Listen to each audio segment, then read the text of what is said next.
Life is so beautiful.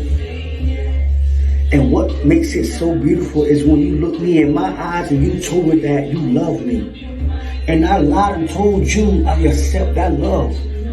But truth is, I cannot accept love because I am a broken man.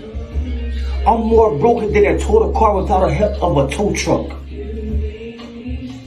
I asked the Lord to remold me, rebuild me, reaccept me. But the Lord told me he had to have a conversation with the devil before approval. So what do you think I look like to society? Society laugh at me. Society joke about me. So when I walk this earth, I'm laughed at. Laughed at from the deaf, from the blind, from the weak and the broken. So when you look at me, just please accept me for who I am. Because if you cannot accept me, what's life? I'm sorry. I'm so sorry. Just love me. For I don't understand the love of others. I just give out love. Because that's how my heart is set up. I'm sorry. Sincerely. Tonight, a community grieving after deputies say a man went on a rampage, killing 3 people, including his own mother and cousin. It happened 24 hours ago at 3 separate locations in Palmetto and Bradenton. And this is Nightside. I'm Dave Wagner. And I'm Carolina Lee. Just hours into the rampage, authorities caught him near the Georgia border with intentions of killing an ex-girlfriend. And tonight, deputies say he died in a shootout with them. 10 Tampa Bay's Miguel Octavio joins us live from the Manatee County Sheriff's Office. Miguel, it wasn't the accused shooter's first run-in with law enforcement. Yeah, Javante Bryce already had a history of domestic battery in the past, and it appears he posted updates on his Facebook throughout this alleged killing spree. Tonight, some of his own family members must be laid to rest after deputies say he killed them. Getting a 33 with injuries at Motel 6. Shots fired at the Motel 6 in Bradenton. There was a female that was shot in the back and neck. Deputies say it was here where 28-year-old Javante Bryce shot and killed his own mother. Minutes later, they say he shot his cousin in Palmetto, then again in Bradenton, where he killed a partner of an ex-girlfriend. Our prayers go out to the families. Tonight, deputies shared the names of the people killed. Bryce's mother, Titimisha Scott, his cousin, Secuoya Jonquila Bryce, and Charrel Carter, a partner of an ex. The sheriff believes Bryce was on his way to kill another ex-girlfriend. He appeared to post on Facebook throughout the night. This one tagged his cousin, writing, "I love you, see you in hell." Another wrote, "Pig, I love you, but you had to go." We don't know why he chose to kill. The sheriff believes the post could be key to knowing the motive. Last September, a police report states Bryce struck a woman in the face and also strangled her. In 2021, a petition for a risk protection order was filed. A detective believed Bryce posed a threat to himself and others. It is awful and tragic, and it happens way too frequently. Mindy Murphy is the president of the Spring of Tampa Bay, which supports domestic violence survivors. She wants them to know help is out there.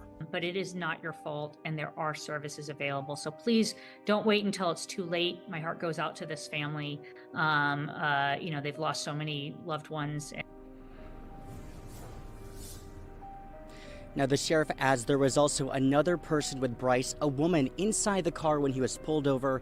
We are working to learn more about her role in that alleged kill out over there, but police say she is cooperating in this investigation. At one point, Javante Bryce was seen as a leader in his community. His strength, athleticism, and spirit to conquer any obstacle were unmatched. In high school, he excelled in track and field and football, earning a scholarship to Minnesota State University, Mankato, in 2014. After a couple of years, he transferred to Savannah State University in Georgia, happy to be closer to home and family. At Savannah State, he continued to shine in track and field and met the first love of his life. They welcomed a son at the end of 2016 and a daughter in 2018. Life seemed perfect. He was in love with his children and his girlfriend, and he felt on top of the world. However, one night out with friends would forever alter his life. According to social media posts, Javante was involved in a shooting that left him unable to compete in track and field. Devastated and broken, he dropped out of school. His dreams, which he had trained for over half his life, were ripped away. He was never the same. Though he would father over 10 more children with multiple women, he struggled mentally. No amount of medicine, counseling, or positivity could help him. He had died on the inside a long time ago. After 6 years of being a domestic abuser to all the women in his life, he attempted to kill them all before being taken out by the cops. His death finally ended his suffering and the suffering he caused his family. This tragic story serves as a poignant reminder of how quickly life can change and the devastating impact of unchecked mental health issues and violence. Welcome to the American Crime, Femicide channel. Please like, share, subscribe, and hit the notification bell for future uploads. Over the past couple of years, Javante's relationships with the women in his life had crumbled due to his violent temper. Living with the mother of his kids in Georgia, he was thrown out because of his abuse. His mother took him in, but he abused her too. Bryce tormented the other mothers of his children and their significant others, using his kids as pawns to gain access to them. Bryce's violent history was well documented.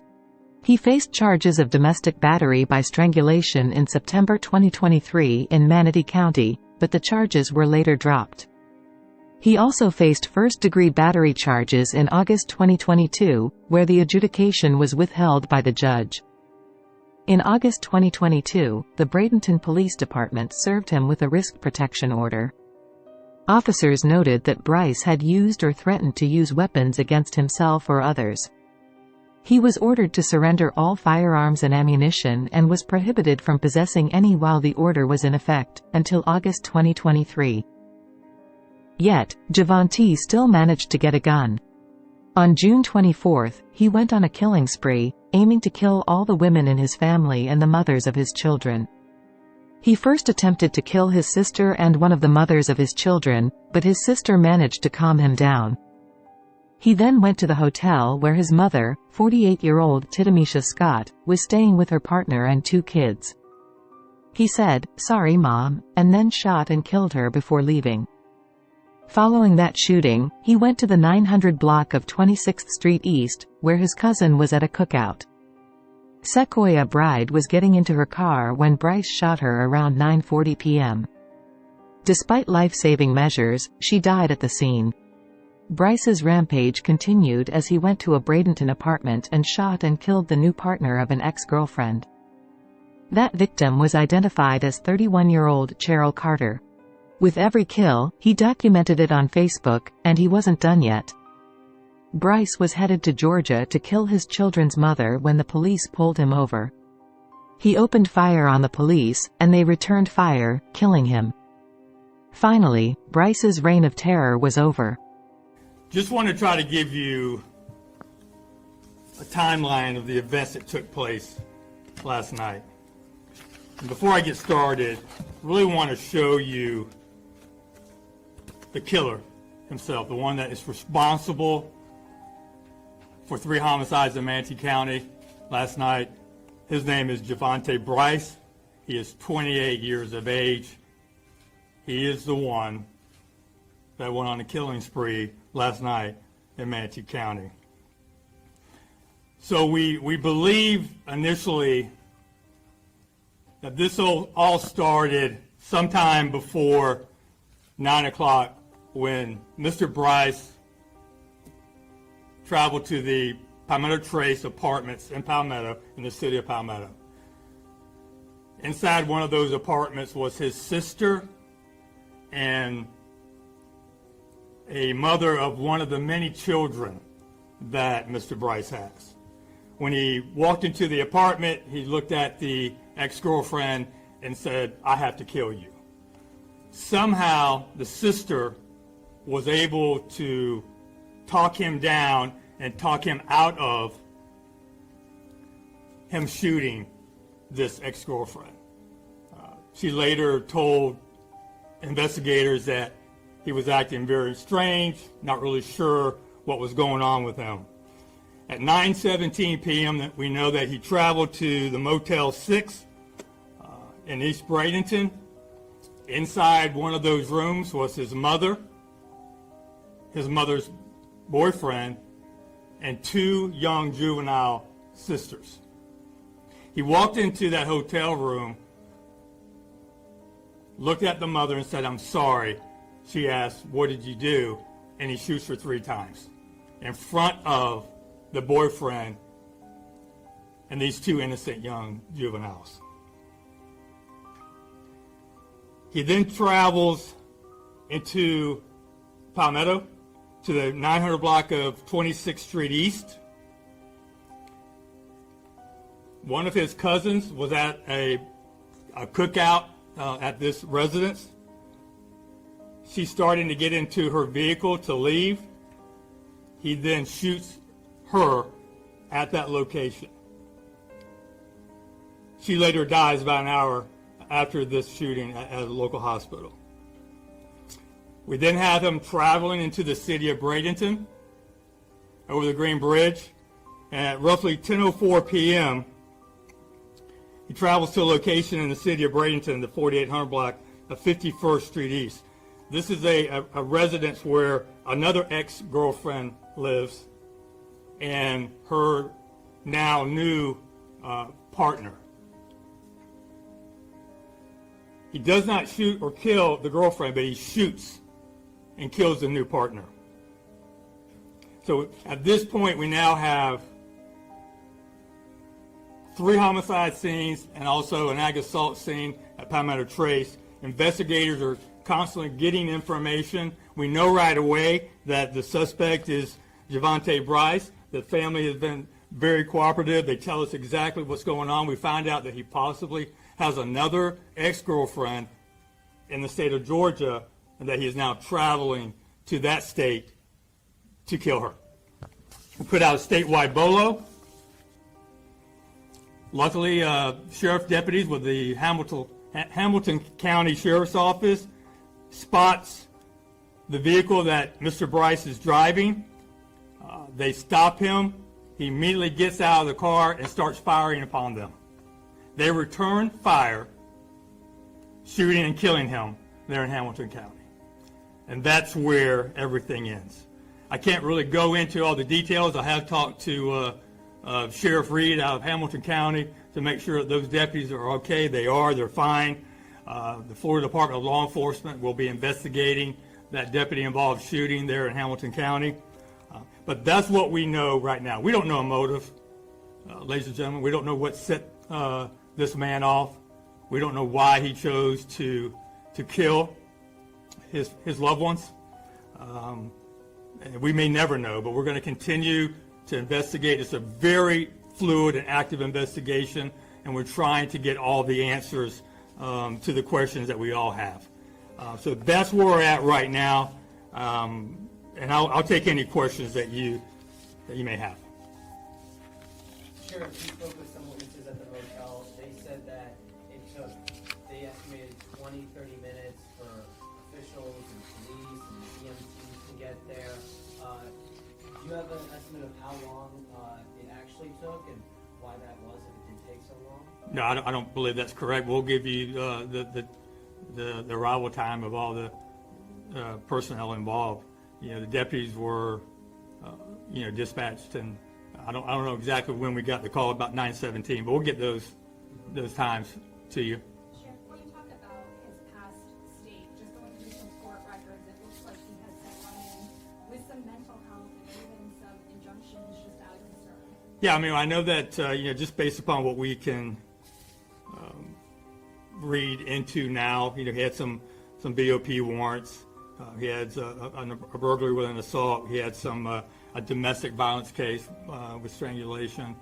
As far as his mental state of being, I'm not really sure what kind of issues he may have dealt with in the past. We'll still be, investigating all of that.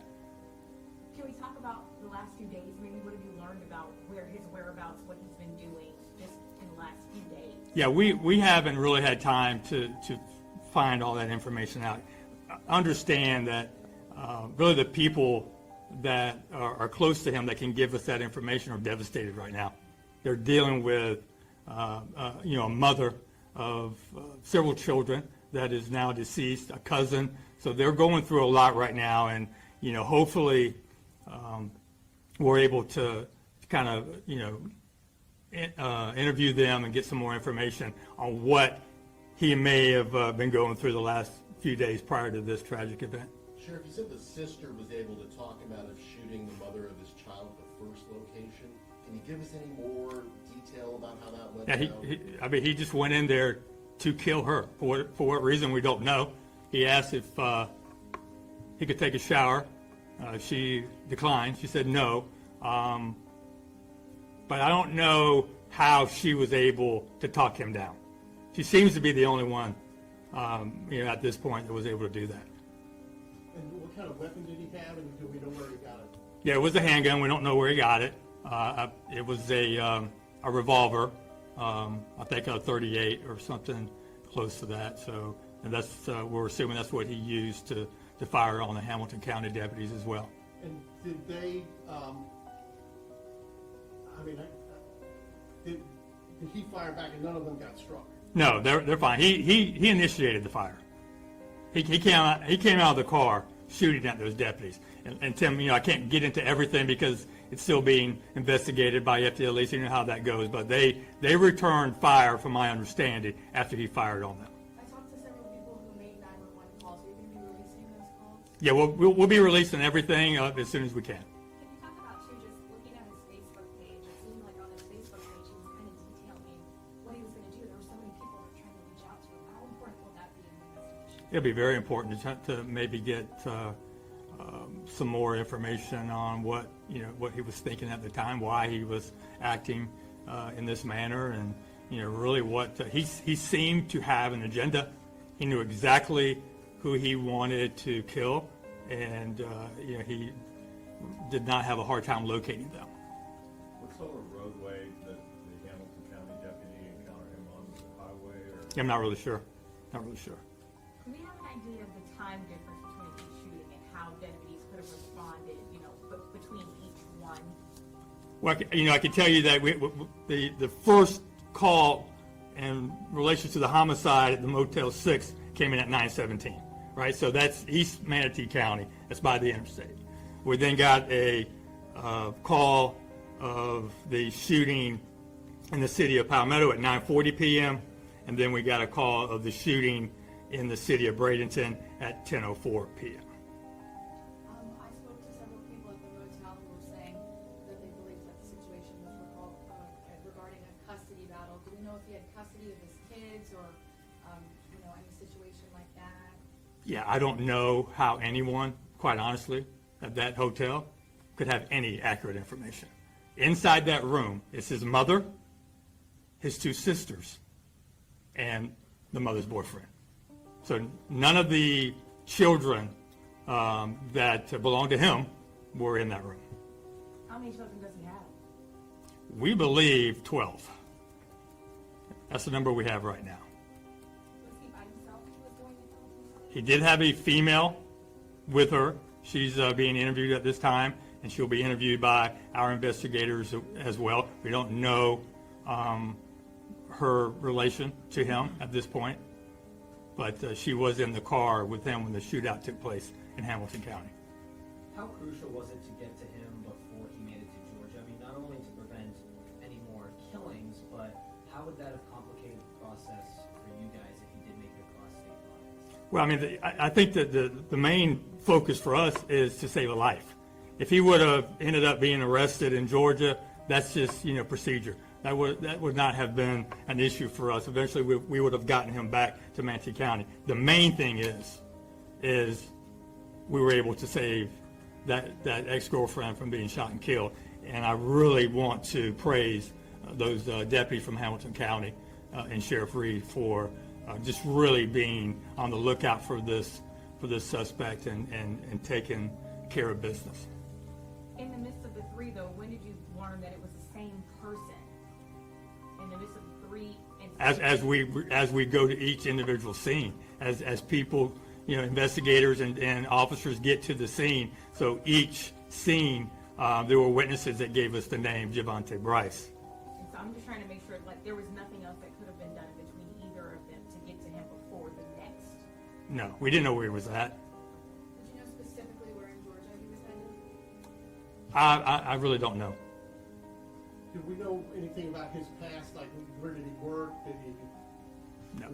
It's still very fluid, y'all. I mean, we're working on, these detectives have been up all night. We got 3 different, crime scenes that we're processing. Luckily, we have the homicide task force. City of Bradenton is working with us, City of Palmetto. So, this is going to take a while because each scene has got to be processed. We got to be meticulous here. Do you know if the woman was in the car with him before the first 4 incidences? We believe so. We do believe so, yes, ma'am. Are you releasing her name? Not this time. Any more questions? Are we able to get the names of the victims yet? I haven't seen any listing of it. No, we will as soon as we are done with the families and make sure the family's okay with that. Once again, I just want to stress, this family is devastated. So this is going to be a very difficult thing for them to overcome. So we're trying to give them that time that's necessary to process all this information and work with us as closely as they can. Just lastly, really quick, the Motel 6 area, is there usually a heavy deputy police presence there? Is that normally a sketchy area? I mean, we don't have a lot of calls for service there. We have deputies in that area all the time as part of regular patrol. Yes, ma'am. Do you know if his mother was living in the Motel 6 or trying to escape them into the Motel 6? We're not sure. We're not sure why they were living in that room, if they were just staying there temporarily or if that's where they chose to live. We'll definitely be finding all that out. Has the family had any other complaints about this suspect, like any other calls to police outside of this incident? Do you know of? No, well, not that we know of. I think that there may have been a case with him in the city of Bradenton at one point, maybe a child custody neglect, something. But once again, we'll have to go back and research all of our calls for service to see if that was something in the past that we dealt with. In response to her brother's murder spree, his sister left the following post on her Facebook. First things first, I want to deeply apologize to both families. I am so sorry, those girls did not deserve that, and it really breaks my heart. There are no words I can say to take the pain away, and I'm so sorry. I literally just lost my mother and my brother. Mom, I am extremely sorry. There is no way you deserve to be taken out of this world by someone you created. I kept my distance for my own sanity, but you and all your kids knew I did not play when it came to you. I would get on everyone's case when it came down to you. I love you so much, and I wish our life could have been different. Scoot, you know our love and bond was so special and different, let me say that. I will love you the same no matter what. But boy, what the hell? I am at a loss for words right now. I never would have thought you would pull something like this, baby bro. I'm usually the first to get called, why didn't anyone call me when it started? You all know I did not play with him. I would have definitely come and gotten on his case. You all know that. You know how we were. I could have talked him down, I swear. Boy, you broke my heart, for real. I never expected something like this from you. I did everything I could to keep you sane while battling my own issues. I tried so hard to save you, but I knew you had been dead inside since the incident in 2018. I have so much more to say, but I'm going to leave it at this. Javante killed 3 women, all of whom had children. Tragically, Bride was raising her sons alone after their father was killed a few years back. Now her sons are left without parents. This shocking series of events serves as a grim reminder of the devastation wrought by unchecked domestic violence and the innocent lives destroyed by it. Please keep the friends and families of all the victims in your thoughts and prayers. May Titimisha Scott, Secuoya Bride, and Charrel Carter rest in peace.